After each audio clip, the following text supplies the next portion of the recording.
ಇನ್ನು ಅಮೆರಿಕದ ಕನ್ಸಾಸ್ನಲ್ಲಿ ನಡೆದ ಶೂಟೌಟ್ ಪ್ರಕರಣದಲ್ಲಿ ಮೃತಪಟ್ಟಂತಹ ತೆಲಂಗಾಣ ಮೂಲದ ಶ್ರೀನು ಕಚ್ಚಿಬೋತ್ಲಾ ಕುಟುಂಬಕ್ಕೆ ನೆರವಿನ ಮಹಾಪುರ ಹರಿದು ಬಂದಿದೆ. ಅದು ಕೂಡ ಅಮೆರಿಕದಿಂದಲೇ. ಕ್ರೌಡ್ ಫಂಡಿಂಗ್ ಮೂಲಕ ಶ್ರೀನು ಕುಟುಂಬಕ್ಕೆ ನೆರವಾಗೋಕೆ ಫೇಸ್ಬುಕ್ ಪೇಜ್ ಅನ್ನ ತೆರೆಯಲಾಗಿತ್ತು. 1.5 ಲಕ್ಷ ಅಮೆರಿಕನ್ ಡಾಲರ್ ಅಂದ್ರೆ ಸುಮಾರು 1 ಕೋಟಿಗೂ ಅಧಿಕ ಹಣವನ್ನ ದೇಣಿಗೆ ಸಂಗ್ರಹಿಸುವ ಉದ್ದೇಶ ಇತ್ತು. ಆದರೆ ನಿರೀಕ್ಷೆಗೂ ಮೀರಿ ಕೇವಲ 24 ಗಂಟೆಗಳಲ್ಲೇ $3 ಲಕ್ಷ ಅಂದ್ರೆ 2 ಕೋಟಿ ರೂಪಾಯಿಗೂ ಅಧಿಕ ಹಣದ ನೆರವು ಸಿಕ್ಕಿದೆ. ಅಮೆರಿಕದಾದ್ಯಂತ ಜನ ತಮ್ಮ ಕೈಲಾದಷ್ಟು ಆರ್ಥಿಕ ನೆರವನ್ನ ಕೊಟ್ಟಿದ್ದಾರೆ. ಇದೇ ಘಟನೆಯಲ್ಲಿ ಗಾಯಗೊಂಡಿದ್ದಂತಹ ಇಯಾನ್ನ ಸಹೋದರಿ ಕೂಡ ನೆರವನ್ನ ಕೇಳಿದ್ದು, ನಿಮ್ಮ ಕುಟುಂಬಕ್ಕೆ ಇನ್ನಷ್ಟು ಸಹಾಯ ಮಾಡಬೇಕು ಅನ್ನುವಂತಹ ಉದ್ದೇಶ ನನ್ನ ಸಹೋದರನಿಗೆ ಇತ್ತು. ನಿಮ್ಮ ನಷ್ಟವನ್ನ ಭರಿಸುವುದು ಅಸಾಧ್ಯ. ನಮ್ಮ ಪ್ರಾರ್ಥನೆಯಲ್ಲಿ ನೀವೆಲ್ಲರೂ ಕೂಡ ಇರುತ್ತೀರಾ ಅಂತ ಹೇಳಿದ್ದಾರೆ. ಹೈದರಾಬಾದ್ನ ಶ್ರೀನು ಕಚ್ಚಿಬೋತ್ಲಾ ಸುಮಾರು 1 ದಶಕದಿಂದ ಅಮೆರಿಕದಲ್ಲೇ ವಾಸವಾಗಿದ್ರು. ಎಲೆಕ್ಟ್ರಿಕಲ್ ಎಂಜಿನಿಯರ್ ಆಗಿದ್ದ ಅವರು ಹೆಚ್ಚಿನ ವಿದ್ಯಾಭ್ಯಾಸಕ್ಕಾಗಿ ಅಮೆರಿಕಾಗೆ ಹೋಗಿದ್ರು. ಬಳಿಕ ಅಲ್ಲೇ ಉದ್ಯೋಗವನ್ನ ಗಿಟ್ಟಿಸಿಕೊಂಡು ಕರ್ತವ್ಯ ನಿರ್ವಹಿಸ್ತಾ ಇದ್ರು. 2014ರಲ್ಲಿ ಅಮೆರಿಕದ ಕನ್ಸಾಸ್ನಲ್ಲಿ ಉದ್ಯೋಗ ಸಿಕ್ಕಿದ್ದರಿಂದ ಅಲ್ಲಿಗೆ ಸ್ಥಳಾಂತರ ಆಗಿದ್ರು. ಬಳಿಕ ತಮ್ಮ ಸ್ನೇಹಿತ ಅಲೋಕ್ ಮದಸಾನಿ ಜೊತೆ ಸೇರಿ ಸ್ಟಾರ್ಟ್ಅಪ್ ಕಂಪನಿಯೊಂದನ್ನ ಕೂಡ ಆರಂಭ ಮಾಡಿದ್ರು.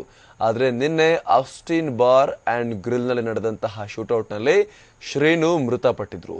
ಇದೇ ಘಟನೆಯಲ್ಲಿ ಶ್ರೀನು ಸ್ನೇಹಿತ ಅಲೋಕ್ ಹಾಗೂ ಇಯಾನ್ ಕೂಡ ಗಾಯಗೊಂಡಿದ್ರು. ದ್ವೇಷದ ದಳ್ಳುರಿಯಿಂದ ಗುಂಡು ಹಾರಿಸಿದ ಆರೋಪಿ ಆಡಮ್ ಪುಟಿನ್ ಅನ್ನ ಪೊಲೀಸರು ನಿನ್ನೆಯೇ ವಶಕ್ಕೆ ಪಡೆದಿದ್ದಾರೆ.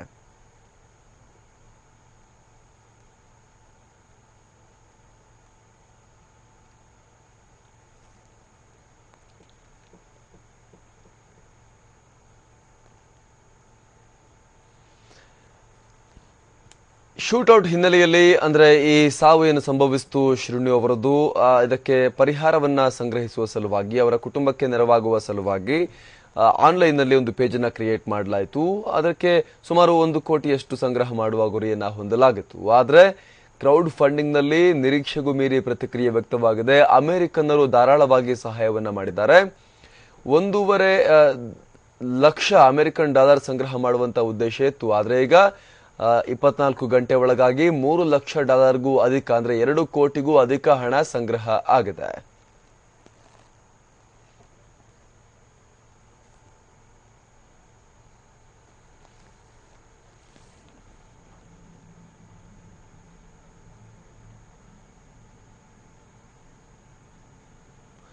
ಅಮೆರಿಕದ ಕನ್ಸಾಸ್ನಲ್ಲಿ ಆಗಿರುವಂತಹ ಶೂಟೌಟ್ ಪ್ರಕರಣ, ಶೂಟೌಟ್ ಆದಂತಹ ಸಂದರ್ಭದಲ್ಲಿ ತೆಲಂಗಾಣ ಮೂಲದ ಇಂಜಿನಿಯರ್ ಶ್ರೀನು ಕಚ್ಚಿಬೋತ್ಲಾ ಮೃತಪಟ್ಟಿದ್ರು.